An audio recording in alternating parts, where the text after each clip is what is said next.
Ce qui est extraordinaire, c'est que lors de la rencontre de Yosef avec ses frères, Yosef va dire à ses frères, lors de votre retour en Israël, Al tirgezu badarer. Qu'est-ce que ça veut dire, Al tirgezu badarer? Ne vous bagarrez pas chemin faisant. Mais Rashi donne une explication incroyable. Il leur a dit, Al tit'aseku bidvar halacha, shema tirgaz alechem aderer. C'est-à-dire, lorsque vous allez retourner à la maison, chemin faisant, vous allez étudier la Torah. Il y a une mitzvah d'étudier à tout moment.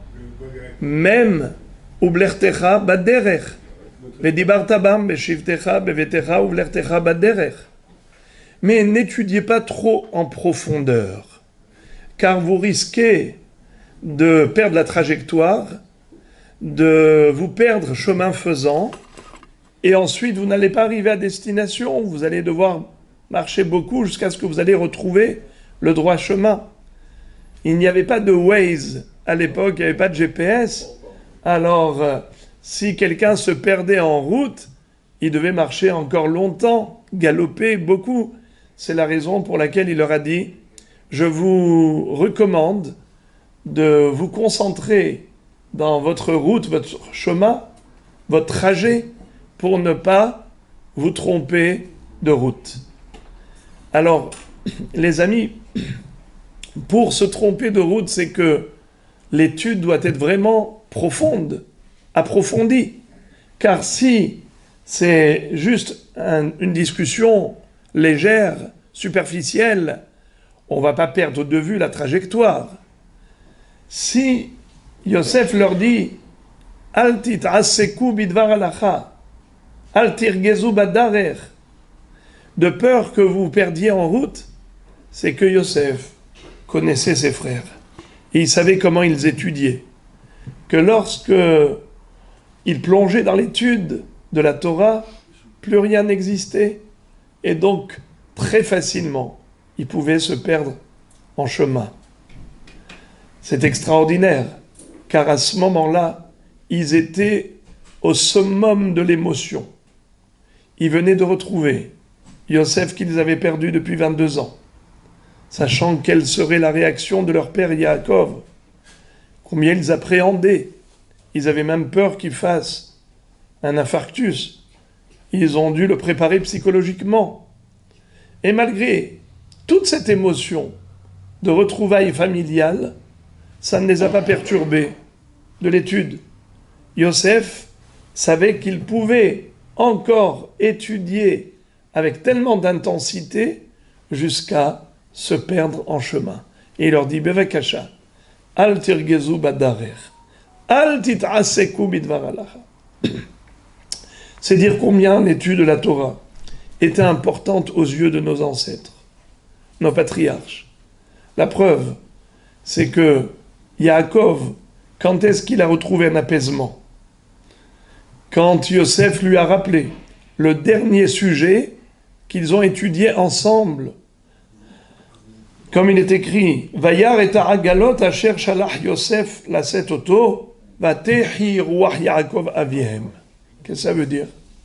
Yaakov a vu les agalot que Yosef a envoyés. Mais Paro également avait envoyé des agalot. C'est pas ça qui l'a apaisé. Qu'est-ce que c'est que ces agalot? Agala, ce sont des calèches qui transportent la marchandise. Mais ça fait allusion à Egla Arufa.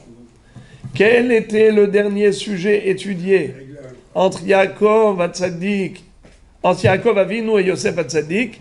Le sujet de Egla Arufa. Qu'est-ce que c'est que Egla Arufa? La jeune génisse. Si jamais on a trouvé le cadavre d'une personne assassinée, et malheureusement, cet homme a été abattu chemin faisant, mais en dehors de la ville, et on ne sait pas de quelle ville est sorti l'assassin, le criminel, d'où il vient. Alors il y a tout un procédé. La Torah dans Parashat Shoftim nous enseigne que le Sanhedrin doit aller mesurer la distance qu'il y a entre la dépouille de ce défunt et les villes voisines, et ce sont les ékénimes de la ville la plus proche qui vont devoir apporter une jeune génisse pour lui rompre la nuque dans un terrain vierge. Qu'est-ce que cela signifie? C'est pour dire que cet homme-là, le pauvre, on lui a rompu le fil de la vie. On lui a pas donné la possibilité de donner naissance encore à des progénitures, à des bonnes actions, comme le terrain qui est vierge, qui n'a pas produit, comme la jeune génisse qui n'a pas encore donné naissance à des petits. Alors, oui, mais c'est pour réaliser cela. Mais ça nous fait prendre conscience à tous. Et c'est comme ça qu'ils vont se laver les mains, les ékénim, en disant Yadenu lo shafrut damazé ve'ainenu lo ra'u kaper le'amecha Israël. C'est-à-dire qu'ils vont faire une déclaration d'innocence et en disant cet homme, on n'a pas vu passer par chez nous, sinon jamais on l'aurait laissé partir sans provision alimentaire et ainsi de suite, sans accompagnement. Hachem pardonne à Israël, ne nous fait pas porter la responsabilité de ce sang versé. Alors, Rabotai,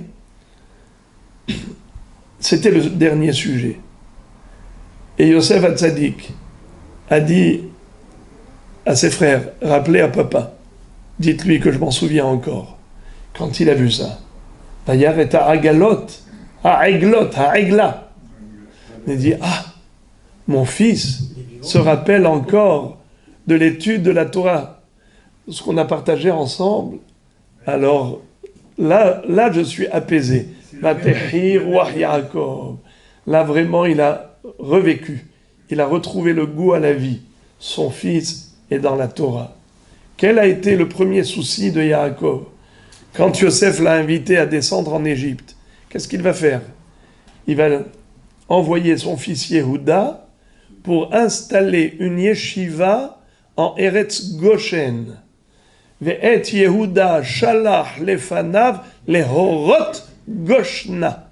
Il a envoyé Yehuda lehatkin lo bet hora'a, bet Talmud, pour installer d'abord une yeshiva. Avant même qu'on descende en Égypte, il faut qu'en Eretz Goshen, qui était la ville des Juifs, ville juive, eh bien que là-bas il y ait une yeshiva. C'est la condition sine qua non. Sinon on ne bouge pas. Le premier souci de Yaakov Avinu, c'est d'assurer la pérennité d'ordre spirituel, la sécurité sur le plan thoraïque. Si il n'y a pas de yeshiva, il n'y a pas de synagogue, il n'y a pas de centre d'études, on va où? Vers la perdition. L'exil physique, ok, mais il faut que nous puissions préserver l'identité juive. Eh bien, en effet, d'ailleurs, qui est resté dans la yeshiva? Le Shevet Lévi, car tous les autres, avec le temps, après la mort de Yaakov Avinu, des Shvatim, ils ont commencé. Ils étaient assimilés. Exactement, ils ont commencé par curiosité à s'intéresser à la culture du monde environnant, le monde égyptien.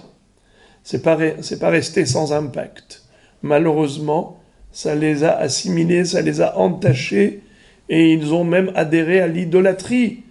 Au fil du temps, 210 ans, le Satan va dire à Kadosh Baruch Hu, mais pourquoi tu veux noyer les Égyptiens et sauver Israël? Mais halalou avdei avodazara, et halalou avdei avodazara, ils ont tous commis la même faute d'idolâtrie.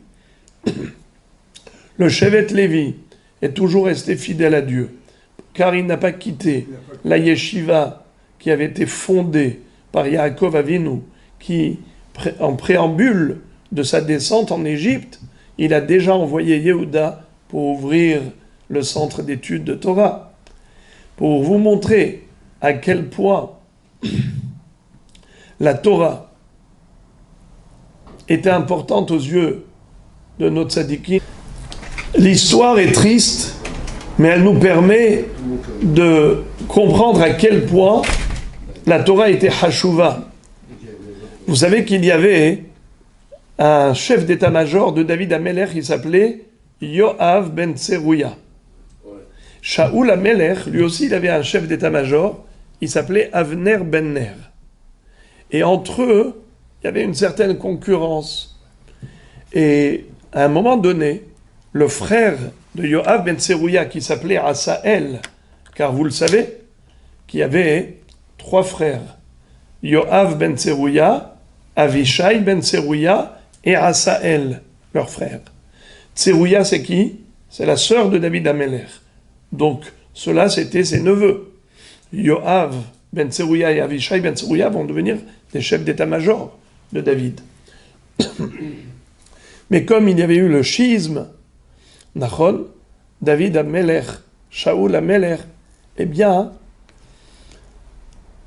Yoav, à un moment donné, plutôt Asaël, le frère de Yoav, a poursuivi Avner. Et il a voulu le tuer. Qu'est-ce que fait Asaël? Asaël, un jour, s'est mis à courir après Avner pour le tuer. C'était suite à un épisode, une anecdote terrible. Suite à une situation houleuse et une guerre fratricide entre les hommes de Yoav et les hommes de Avner, eh bien, Asaël, le frère de Yoav, a poursuivi Avner ben Ner pour le tuer. Avner ben Ner lui dit, écoute, je te conseille de me lâcher parce que tu sais que je suis beaucoup plus fort que toi et je ne veux pas te tuer dans le cadre de légitime défense. Si tu m'obliges à me défendre et donc te tuer, j'aurai sur le dos ton frère Yoav. Et je ne veux pas de problème avec ton frère Yoav. Alors, ça y est, arrête de me poursuivre. Asaël ne voulait rien savoir. Asaël était un homme très rapide, agile, il courait très vite. Et il continue dans sa course effrénée après Avner. Avner n'avait nul autre choix que de l'attaquer pour se défendre. Et il lui a donné un coup d'épée au niveau du cœur, à la 5e côte. Vayakeu bachomesh vayamot. Lorsque Asaël est décédé, tué par Avner ben Ner, évidemment Yoav voulait absolument prendre la vengeance.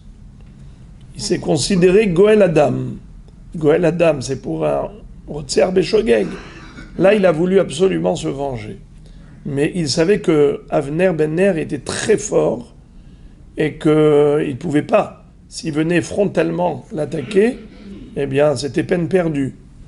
Qu'est-ce qu'il a fait? Il a dit, il faut que je puisse le piéger. Quelle est l'embuscade qui lui a tendu? Il lui a posé une question de halakha. Il lui dit, ils se sont croisés, 2 chefs d'état-major qui se croisent. Et Yoav fait semblant de parler en paix, Shalom Aleichem. Il a caché son jeu, son plan. Et il lui dit, dis-moi, Avner, tu as étudié le sujet de la Yébama? Lorsqu'un homme est décédé et que sa femme veuve ne lui a pas donné de progéniture, c'est-à-dire que lui-même n'a pas eu d'enfant, alors cette femme-là, la veuve, doit se marier avec le frère du défunt, faire ce qu'on appelle la mitzvah du hiboum. Et si le yabam ne veut pas faire hiboum, alors il procède à la halitza, au déchaussement. Le déchaussement.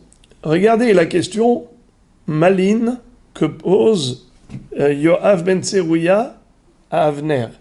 Il lui dit, dis-moi, et si la Yébama est manchot, c'est-à-dire qu'elle n'a pas de bras, elle n'a pas de main, comment elle va faire pour déchausser le Yabam? Il faut bien qu'elle lui retire la chaussure. Et comment elle va faire? Elle n'a pas de main. Il lui dit, bien avec les dents. Avec les dents? Comment on peut retirer une chaussure avec les dents? Tu peux me montrer? Avner ben Ner ne soupçonnait absolument rien. Eh bien, il s'est allongé par terre. Et il s'est mis, avec ses dents, a essayé de retirer la chaussure de Yoav. Yoav, qu'est-ce qu'il fait? Il dégaine et lui, il le poignarde. Il le tue. Hachamim disent qu'à ce moment-là, Avner s'est relevé tout de suite, par réflexe. Il a voulu tuer Yoav, mais les sages d'Israël lui ont dit, ne le tue pas. Si tu l'élimines, on n'a plus de chef d'état-major. Israël sera à la merci de ses ennemis. Avner ben Ner s'est retenu, s'est contenu, il s'est pas vengé. David Amelech va faire sur lui un hesped, il va prononcer une oraison funèbre très douloureuse, qui regorge de chagrin. Et il va accuser Yoav, il va dire, tu as mis le sang dans la paix. Ça veut dire que Samdeme milhama beshalom, on n'était pas en guerre, on était justement dans des pourparlers de paix avec une réconciliation à l'échelle nationale, et toi tu as été tué tué Avner. Plus tard, avant de quitter ce monde, David Amelech fait un testament et il demande à son fils Shlomo de ne pas épargner Yoav et de faire le nécessaire pour qu'il purge sa peine dans ce monde, qu'il soit exécuté au sein du Beddin comme il se doit. Eh bien, la question, comment Avner a été tellement naïf? Avner qui savait qu'il avait tué Asaël, son frère, le frère de Yoav, dans un cadre de légitime défense. Il devait donc se poser la question, mais quoi, Yoav, qui lui en veut, il lui pose une question innocente, comment fait la Yébama qui n'a pas de bras, et il se sent obligé de se mettre à terre pour lui montrer comment elle ferait, mais où est son intelligence?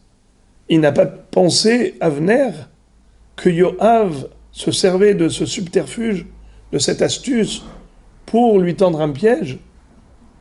Mais pourquoi il pose cette question? La réponse, Avner n'a pas trouvé une chose plus naturelle que celle-là, qu'un chef d'armée juive qui étudie la Torah, qui se pose des questions de halakha. C'est la chose la plus naturelle qui soit. Car un général, un chef d'état-major du Ham Israël, c'est quelqu'un qui étudie la Torah d'abord. Donc, il n'a pas pensé une seconde que c'était un moyen de vengeance. C'est sûr qu'il étudie, et donc il me pose une question de halakha. Car la Torah, c'était la vie pour nos ancêtres. La Torah, c'est notre raison de vivre.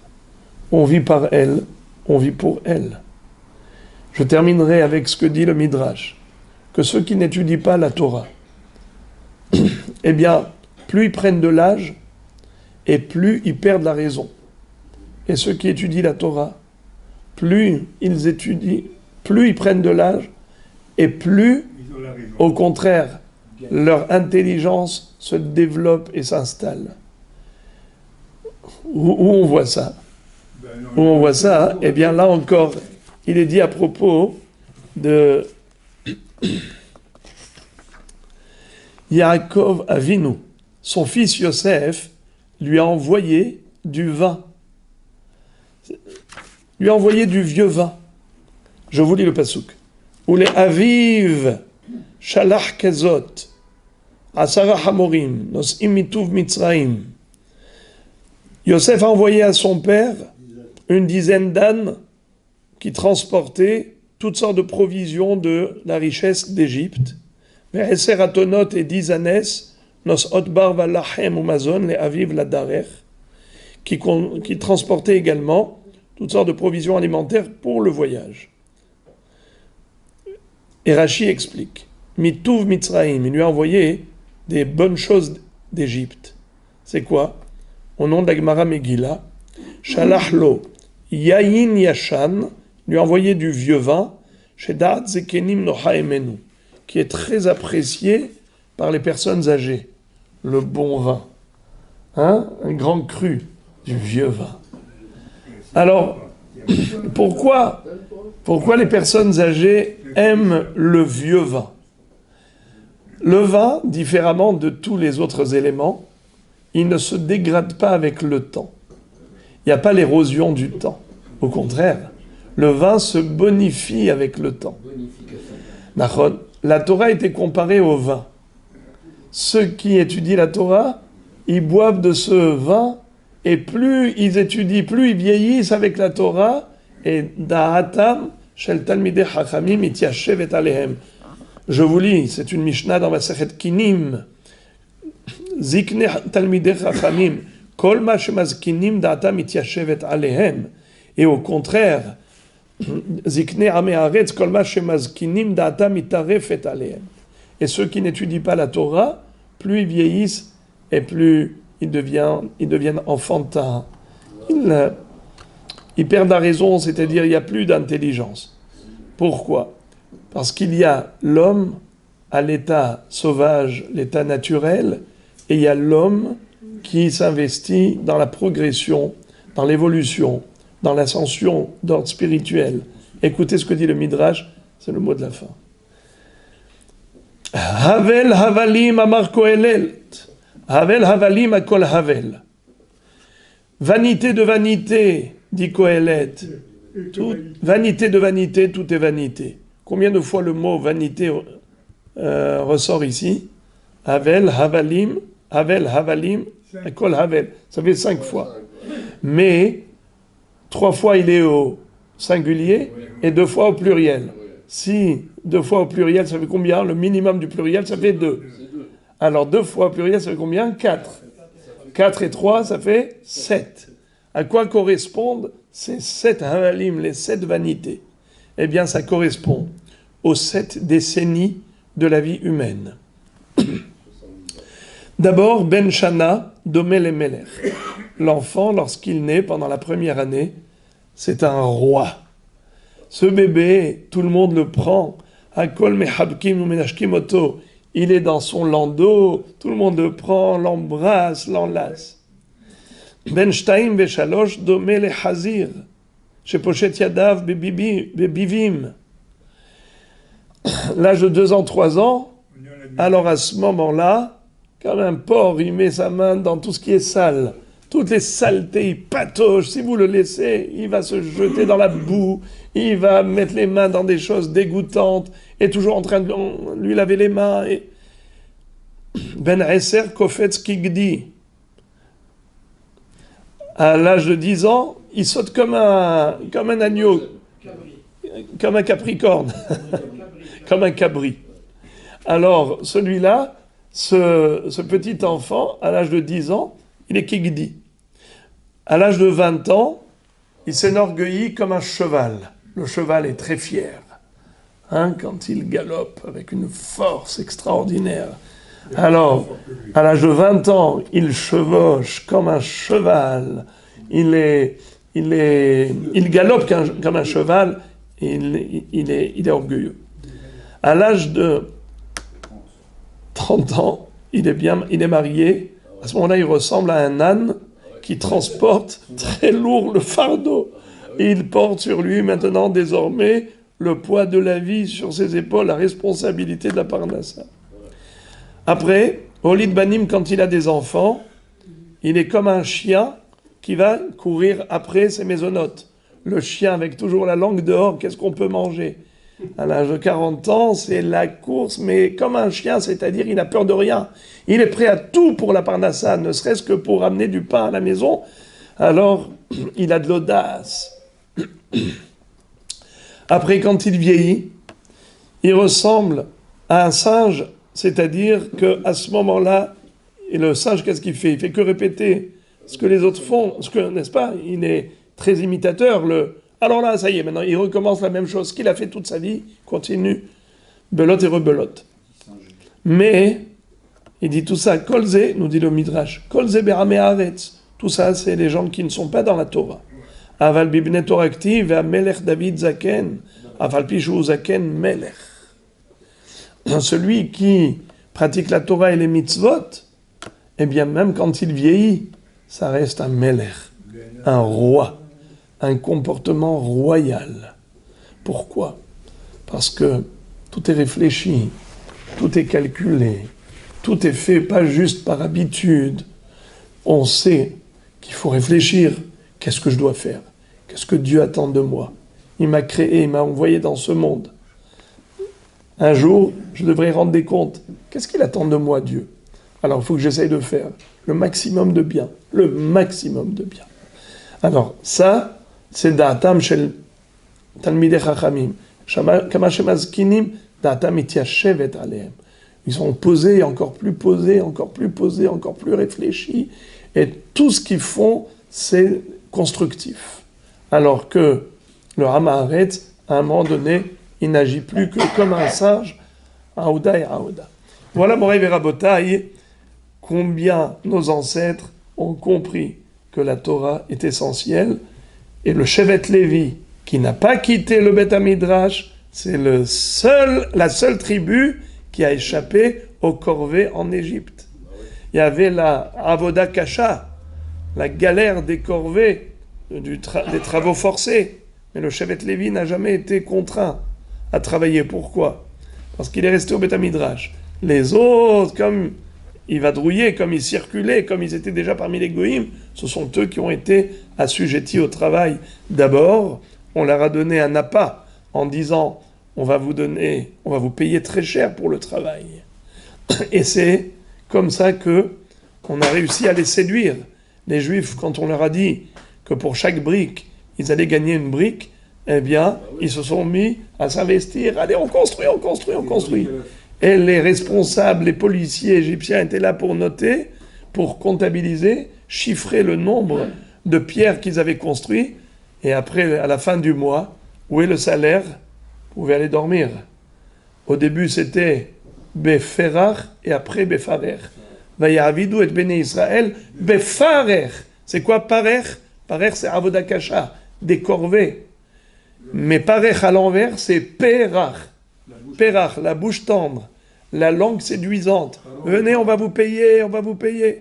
Et après le Perach, on leur a rien donné. Pas un centime. Parer. Mais le Shevet Lévi, grâce à la Torah qu'il étudiait, ils ont été exonérés de toutes ces corvées, et c'est comme ça qu'ils sont restés dans la Torah. Et après, ils ont suivi Moshe Rabbeinu. Quand le peuple juif a commis la faute du veau d'or, le Shevet Lévi n'a pas suivi. Ils étaient au contraire ceux qui ont jugé les idolâtres. Et c'est comme ça que, à chaque fois que Moshe Rabbeinu disait « Mil Hashem Elai » celui qui est pour Dieu, qui vienne avec moi, qui est-ce qui répondait présent ? Vaye Asfu Elav Kol Bene Levi. C'est les Bene Levi. Voilà. Bruchim Tiu Kol HaKavod. Tous les jours, tous les soirs, vous étudiez la Torah. Eh bien, Ashrechem Israël, vous avez une garantie de jeunesse éternelle.